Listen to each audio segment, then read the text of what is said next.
Continuamos acá con Nancy Falcón y después de su presentación y la primera pregunta que le hice, vamos con esto que yo quería consultarte, y es que nos cuentes, sobre todo a quienes no somos del Islam, ¿quién es el maestro Fethullah Gülen? Bueno, como yo te dije al principio, yo estoy dirigiendo el Centro de Diálogo Intercultural ALBA, que a su vez depende de la Fundación de la Amistad Argentino-Turca, y todo esto a su vez es parte de un movimiento mundial que nace, digamos, con fuerza a partir de la década del 90 en Turquía, y que es inspirado, digamos, o creado, si se quiere, por Fethullah Gülen, que es un intelectual turco, que es musulmán, pero que tiene, digamos, en su época y dentro del Islam, ideas bastante modernas, si se quiere, de apertura, no solo de Turquía hacia el mundo, sino también del Islam hacia el mundo, ideas muy altruistas, de diálogo interreligioso, pero también de diálogo entre las personas, diálogo académico, diálogo político, diálogo cultural o intercultural, y lo que ha hecho es ir inspirando diferentes acciones por y para la paz y para el diálogo en diferentes partes del mundo, con lo cual hoy, digamos, en el 2013, el movimiento Gülen, como les llama a mucha gente, está en más de 140 países.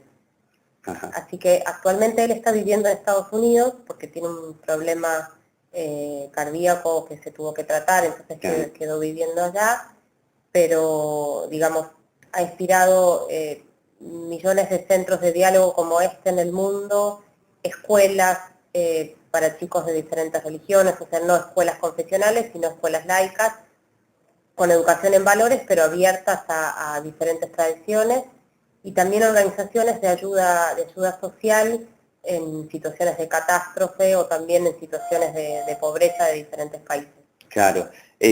Bueno, yo tengo entendido, porque obviamente estuve investigando un poquito antes de venir a verte, que él se dedicaba a enseñar en las zonas más desfavorecidas. En Turquía. Sí. Sí, él comenzó enseñando, digamos, en las mezquitas, con todo lo que eso implica, porque también Turquía tiene toda una tradición, bueno, del Imperio Otomano, islámica y demás. Hoy es una república laica, pero con mayoría de población islámica.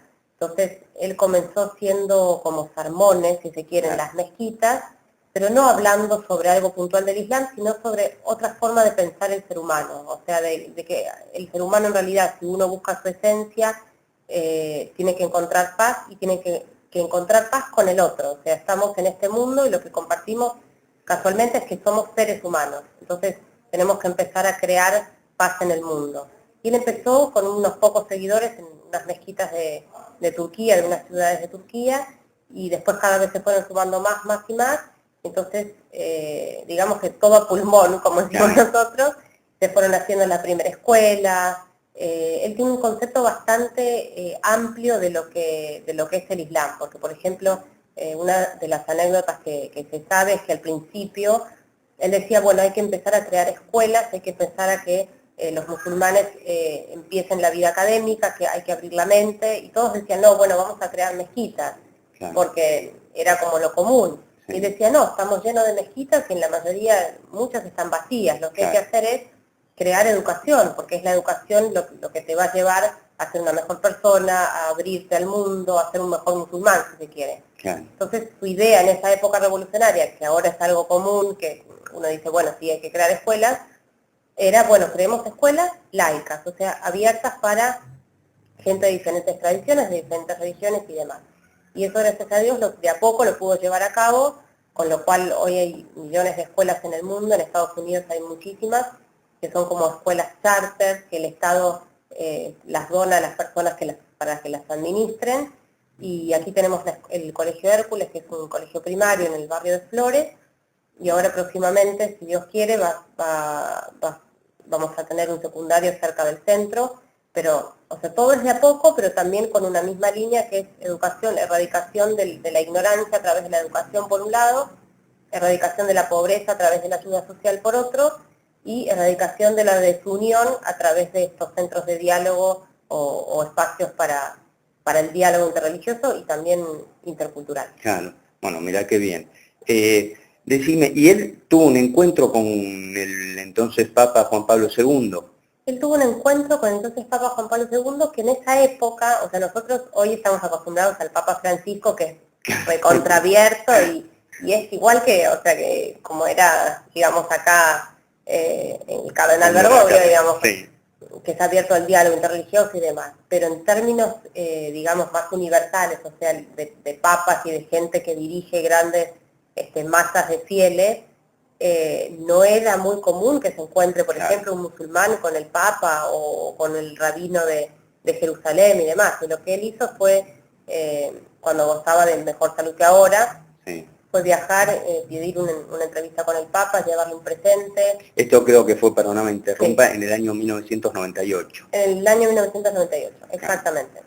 Exactamente. Y también tuvo una reunión con el gran rabino de Jerusalén. Ajá. O sea, siempre buscó el encuentro en, digamos, en situaciones que él las creaba, digamos. Él iba y pedía una entrevista con el Papa, iba y pedía una entrevista con el rabino, y más allá de lo simbólico que es el encuentro en sí, lo que buscaba era que se empiece por ese camino, digamos. Si las grandes personas, entre comillas, que son las que dirigen ciertas comunidades, pueden hacerlo, bueno, también hay que empezar a hacerlo en otros niveles. Claro. Bueno, podríamos decir entonces que fue uno de los pioneros también del diálogo interreligioso. Y yo creo que dentro del Islam se puede decir que sí.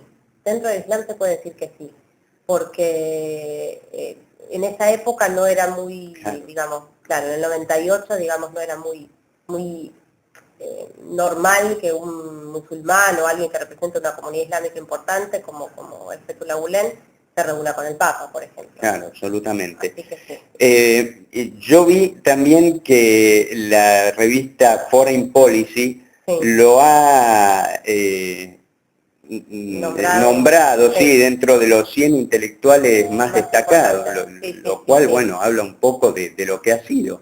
Sí, sí, exactamente. Acá en Argentina en general se lo conoce. O de lo que es, poco. Perdón. Yo digo ha sido, pero no. Pero es. Sí, ha sido nombrado, quise decir, nombrado, pero sí, es verdad. actualmente sigue siendo. Pero en el mundo es conocido, bueno, en Turquía es súper conocido. Claro. También es una figura controversial porque hay personas turcas o ciudadanos turcos que quizás no están de acuerdo con esa visión del Islam o con, no sé, con ciertas cosas, digamos. Pero en el mundo el movimiento Gülen es bastante conocido. Por eso yo creo que la revista recogió los datos de, digamos, de los seguidores y de la gente que lo conoce. Absolutamente. Sí. Bueno, hacemos una pequeñita pausa y ya vamos con el cierre, ¿te parece? Perfecto. Bueno, ya volvemos.